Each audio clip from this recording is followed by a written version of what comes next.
हम उनके लिए खड़े हैं और यदि ज़रूरत होगी तो हम इलाहाबाद भी आएंगे आप लोगों के लिए। आप लोग चिंता ना करें और जो भी आवश्यकता हमारी तरफ से होगी हम आपके साथ खड़े हैं। हेलो दोस्तों, एक बार फिर से आप सभी का मैं स्वागत करता हूं। इस समय मैं देश की सबसे बड़ी अदालत सुप्रीम कोर्ट में मौजूद हूं।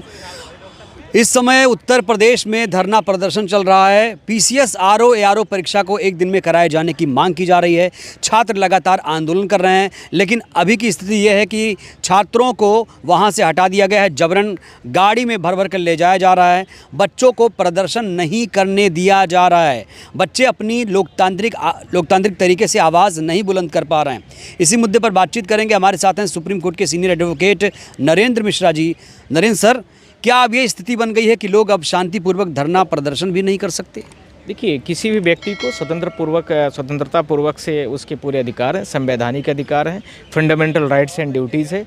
आर्टिकल आप 17 और से लेकर के 18, 19 में देखेंगे, स्पष्ट तरीके से देखेंगे तो इन सारी चीज़ों के बारे में स्पष्ट व्याख्या की गई है। किसी भी व्यक्ति को शांतिपूर्ण धरना प्रदर्शन करने से कोई नहीं रोक सकता है। सवाल यह उठता है कि क्या बच्चे जो बैठे हुए हैं वो सारे अपनी मांगों को लेकर के पहले प्रेजेंटेशन दिए हैं कि नहीं दिए हैं, और यदि उन्होंने दिया है तो उनके पूर्ण अधिकार है कि वो प्रेजेंटेशन को डिसाइड होना चाहिए। बच्चों की मांगों को ध्यान में रखते हुए सरकार को जो पीसीएस का जो उनका लोक सेवा का चेयरपर्सन होते हैं उनके पास ये जिम्मेदारी जवाबदेही दोनों है कि जो एग्ज़ाम देने वाला है वो तो बच्चे ही हैं, उन्हीं के अकॉर्डिंगली ही बात को करना है, पहली चीज़। दूसरा, एआरओ का जो एग्ज़ाम होता है वो पीसीएस ले रहा है, मैं इस बात को समझ सकता हूँ, पर बच्चे यह भी कह रहे हैं कि इन दोनों एग्ज़ामों को साथ में कर दीजिए और एक दिन में कर दीजिए। इसमें मुझे नहीं लगता है कि कोई बुराई होगी, पर सवाल यह उठता है कि उनके क्वेश्चन के साथ में और मांगे क्या हैं। पॉइंट नंबर 3 इसी का है कि जो बच्चे बहुतायत तरीके से जब डिमांड कर रहे हैं तो सरकार एक ही चीज़ पर क्यों अड़ी हुई है? क्या बच्चों के विरोध में एक ऐसे निर्णय लेने की क्या आवश्यकता है? इसका ग्राउंड नंबर 3 है। ग्राउंड नंबर 4 जो है 5 है।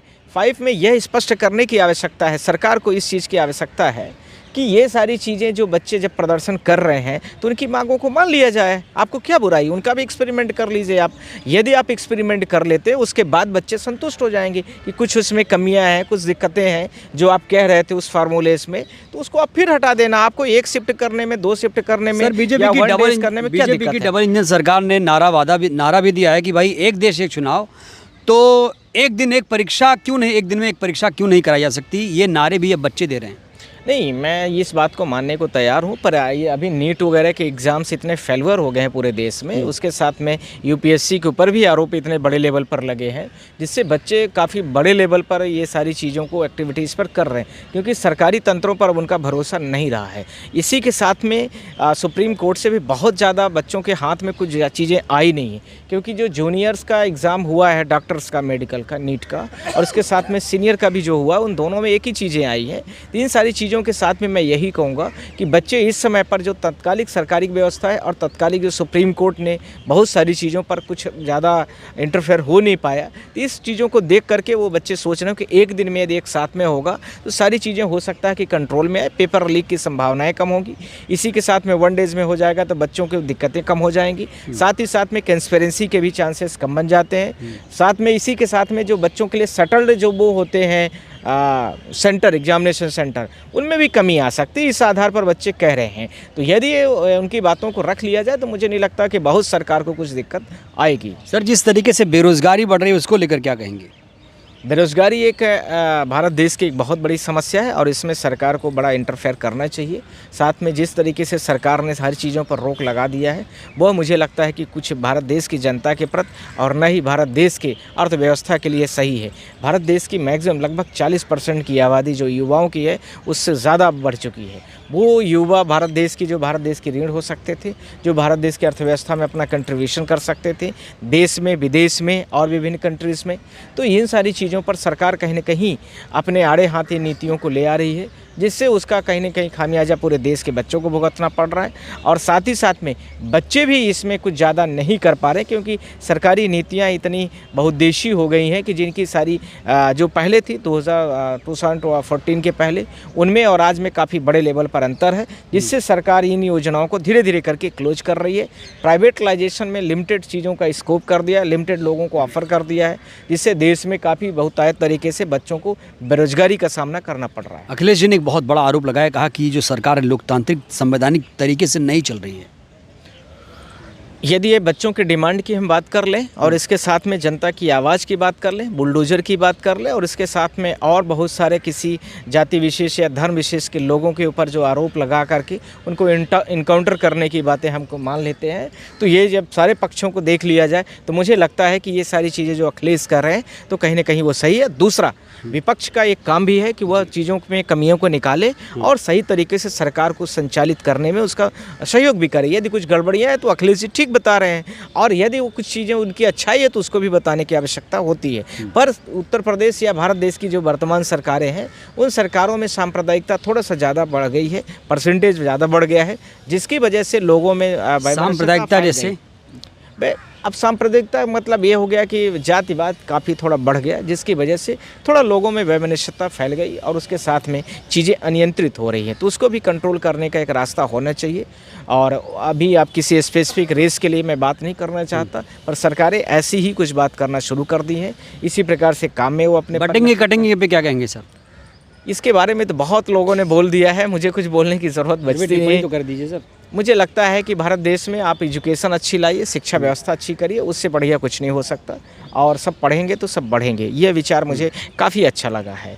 और ये सारी चीज़ें सब में ये चीज़ें लागू होती हैं, चाहे कोई भी रेस हो, कोई कास्ट हो। सर, आर्टिकल 19 के तहत सभी को आज़ादी से व्यापार करने, घूमने फिरने, प्रदर्शन, बात रखने का अधिकार है, लेकिन जिस तरीके से छात्रों को घसीटा गया, क्या ये जायज़ है? पुलिस ने जिस तरीके से बर्बरता दिखाई है, इसे लेकर क्या कहेंगे? मैंने आपको बोल दिया है कि उन चीज़ों के माध्यम, मैंने पहले जो सबसे शुरू में बोला है वो इन सारे प्रश्नों का मेरे जवाब, आपके प्रश्न का जवाब है उसमें, और बच्चों को भी मिलेगा। बच्चे इसमें सरकार की जो नीतियां गलत है मैं उसका विरोध कर रहा हूं, और मैं बच्चों के साथ में हूं कि बच्चों की जो एक्सपेरिमेंट है उन्हीं को एग्ज़ाम देना है। एक तो उनको वैकेंसीज नहीं मिल रही है, प्लेटफॉर्म नहीं मिल रहा है, उसमें जब कभी आता है तो आप इस तरह से करेंगे तो बच्चों का मनोबल कहीं ना कहीं कम होता है। मुझे लगता है कि सरकार को उनकी कुछ बातों को मानना चाहिए और कुछ सामंजस्य बच्चों को भी आपसे बैठाना चाहिए। यूपी सरकार पर मनमानी का आरोप भी लगातार लग रहा है, क्या सोल्यूशन सुप्रीम कोर्ट से भी कुछ निकल सकता है?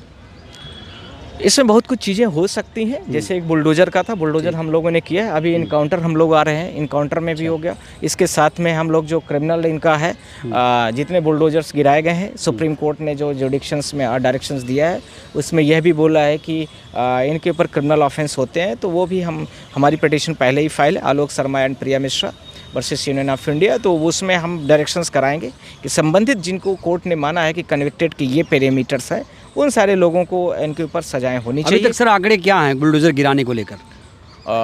3 से 4 साल के जो आंकड़े थे वो 17 लाख के 17 लाख के आसपास। 17 लाख? करेक्ट, 17 लाख ऐसे थे जिनके ऊपर ऑफेंस किए गए, मतलब एलिज्ड किए गए, FIR दर्ज हुई और उनके फिर घर गिराए गए। Thank you. क्या इनको मुआवजा मिलेगा सर? ये हमारी पिटीशन अब डिसाइड, मैं उसी के लिए लड़ाई करूंगा अगला, और पूरे भारत देश की जनता से कहना चाहता हूं कि जो लोग भी इस प्रकार से हैं वो सारे लोग आएँ और हम उन सब की मदद करें। ये जो फैसला है इसको थोड़ा समझा सकते हैं? बुलडोज़र पर अब किसी का घर नहीं गिराया जाएगा?